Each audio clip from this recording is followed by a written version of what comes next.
Hi, இப்போ நீங்கள் வந்து மொபைல் ஸ்கின்னோட DIY do it yourself video தான் பார்க்க போகிறோம்.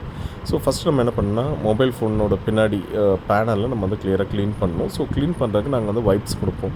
வெட் வைப்ஸ் அண்ட் ட்ரை வைப்ஸ் ரெண்டுமே கொடுப்போம். ஸோ நீங்கள் ஃபஸ்ட்டு என்ன பண்ணால் வெட் வைப்ஸை போட்டு ஃபோன் பின்னாடி நல்லா தொடச்சிக்கணும். பட் ஆல்ரெடி உங்கள் ஃபோன் பின்னாடி நிறைய ஸ்க்ராச்சஸ் ஆகிடுச்சுன்னா அந்த ஸ்க்ராச்சஸ் வந்து போகாது. நம்ம வைப்ஸ் எதுக்கு போடுறோம்னா ஜஸ்ட்டு ஃபோன் பின்னாடி நம்ம க்ளீன் பண்ண தான். அதுக்கு மாதிரி ட்ரை வைப்ஸ் போட்டு நம்ம ஃபுல்லாக வைப் பண்ணிடணும். வைப் பண்ணிட்டோன்னே இந்த ஸ்க்ராட்ச் கார்டு வந்து என்ன பண்ணால் ரிமூவ் பண்ணணும். அந்த ஸ்க்ராட்ச் கார்டு கீழே வந்து ஒரு லேயர் இருக்கும். அந்த லேயர் ரிமூவ் பண்ணணும். இந்த ஒயிட் கலரில் ஒரு ஸ்டிக்கர் மாதிரி இருக்குல்ல, ஸோ அதுதான் லேயர். அந்த லேயர் நம்ம இப்போ வந்து ரிமூவ் பண்ணுறோம். ஸோ அது வந்து ஏதாவது ஒரு கார்னரில் நீங்கள் மெதுவாக ஜென்டலாக பிடிச்சி இழுத்திங்கன்னா இது மாதிரி தனியாக வந்துடும்.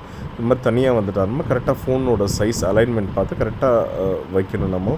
ஸோ அந்த கேமரா ஹோல் இது கரெக்டாக இருக்கான்னு பார்த்து கரெக்டாக வச்சுட்டா போதும் ஜஸ்ட்டு உங்களுக்கு.